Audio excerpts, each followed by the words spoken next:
Hello and welcome to another episode of A Crazy Little Thing Called Thought podcast with me, your host, Luke Richardson. This is episode 10, Why Workplace Stress Isn't What We Think It Is.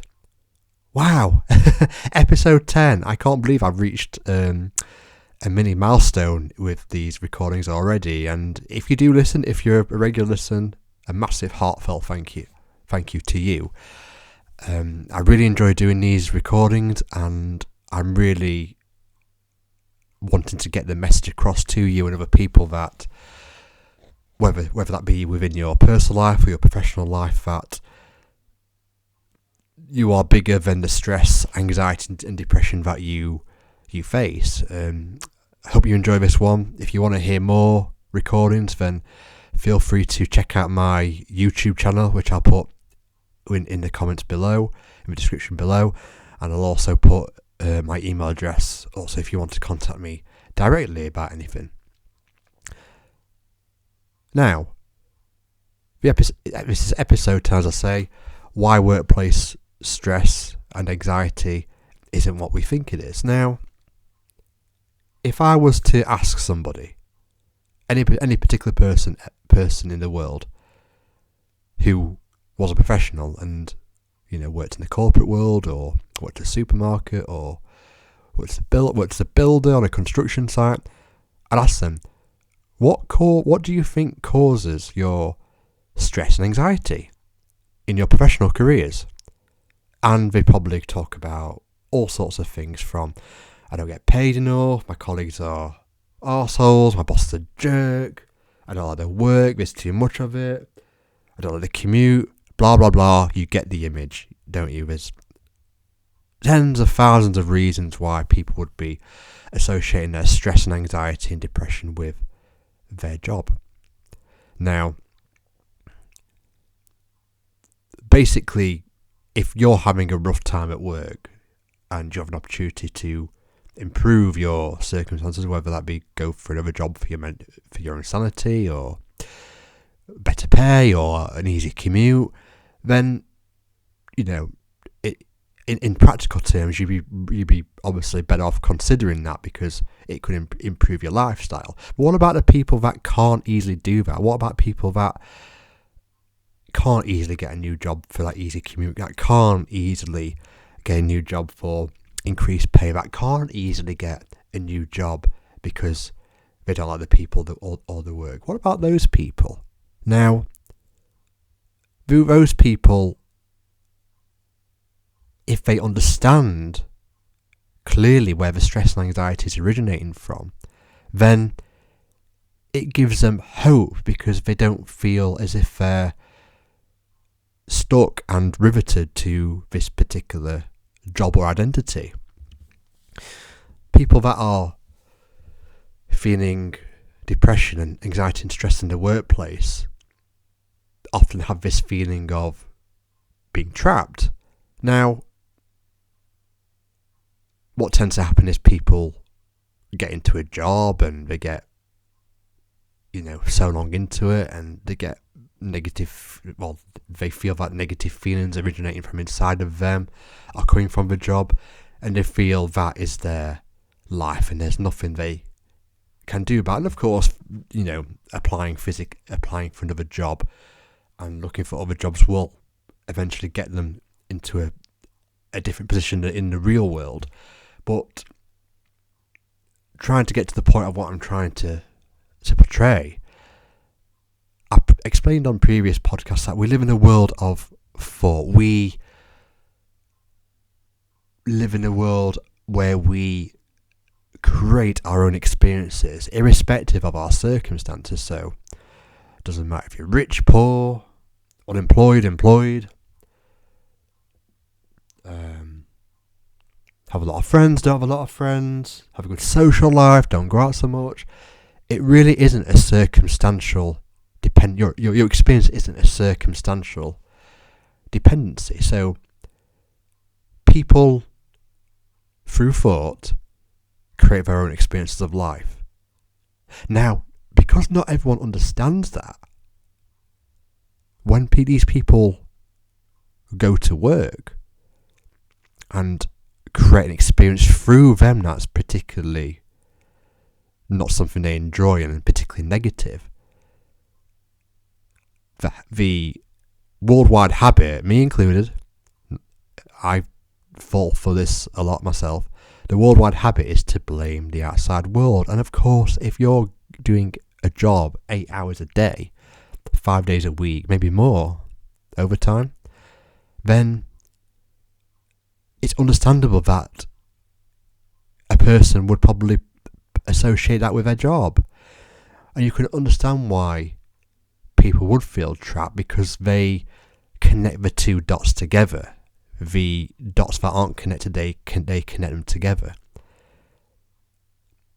Now, as I said, what about these people that can't easily change their circumstances? What do? Well, through a deeper understanding of how life works through them, it gives them hope and it gives them breathing space, because if they understand that their experience is coming through them and it's not coming from the difficulty of their job, then there's a sense of freedom there. Freedom that they never thought possible, because they thought they had to leave a job to get that freedom. But if someone understands that quiet space within them is the real them, not the mental clutter that comes with doing a 9-to-5 corporate job or a building job or a working in a supermarket, for instance, then that's huge, because that shows that to a person that they are in that experience and the potential they have is endless. I can prove it to you that asking you this question: is it entirely impossible for someone to be in a job where most people would think, oh, that job looks terrible, I wouldn't like to do that job, for someone, another particular person, to love that job? It's not impossible, is it? Which proves the point I'm trying to make. Without insulting your intelligence, I presume you may have worked or do work in a workplace at the moment.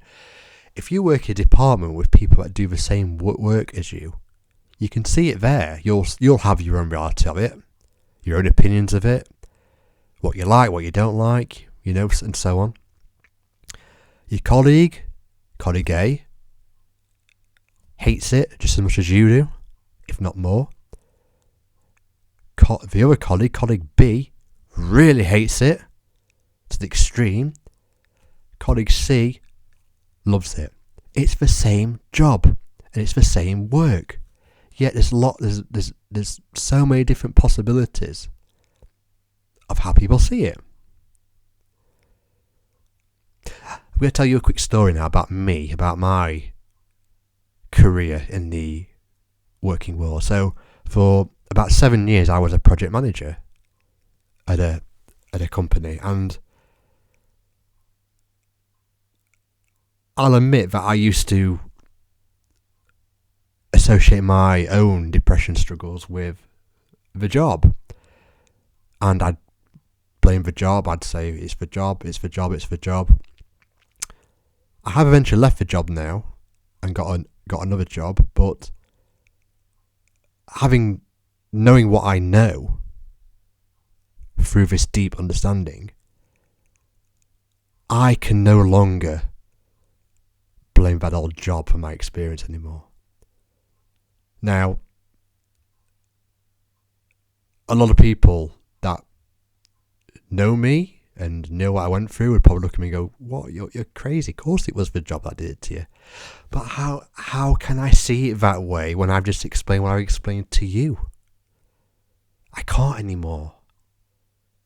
I can't blame outside things, which includes my old workplace, for my experience. It was all, as blunt as this sounds, it was all my own fault. Because I was, despite the physical world being the physical world, and, the amount of work I had to do, and the amount of meetings I had to do, and the amount of deadlines I had, and the amount of people ringing me, it was just physical world stuff that most people would probably experience as stress. But when you consider that we live in a world of thought and a world of creation, of internal creation, we're creating our own experience, then I can see the possibility that I could have experienced that time better, because I was the one generating it all, not my old job. So, if you are someone that's in a job and you're having a bit of a rough time with it, and you're feeling, like we all get sometimes a little bit depressed about it, anxious, stressed about it, and you feel trapped, you know deep down that that experience of what I've just described is coming through you and not the job, it gives you a bit of freedom, because you know that you're not tied to that experience. That's not to say you have to stay in the job because of what I've just explained about the experience coming through you. If you've got a chance to get another job, great, go, and it's better, go for it. But if it's not easy to do that, knowing this knowledge is power back to you, regardless of the money you bring in, regardless of the hours you do, regardless of the job you do. It doesn't matter if you're a bin man. The power is within you, and it gets back to you when you know where the experience is flowing from. The job it's not like Wi-Fi. You can't download feelings and experiences from the job when you know it's coming through you.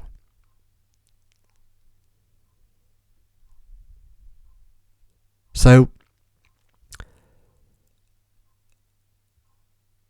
this kind of wraps up the podcast recording that workplace stress, anxiety, depression isn't what we think it is. We tend to, by habit, pin it to the outside world, our jobs, our employers. But when we take responsibility for it, it gives you freedom, and because you're in a better place internally, you make decisions more wisely. You'll have better relationships with colleagues. You won't batter an eyelid over those pressure deadlines. You'll be able to make those phone calls without thinking about it too much. You'll be able to prioritise your workload. You'll be able to start early and finish on time. You won't have to stay. You won't have to do more work, because your time management skills will increase with this knowledge, with this allowing this presence to flow through you, this common sense.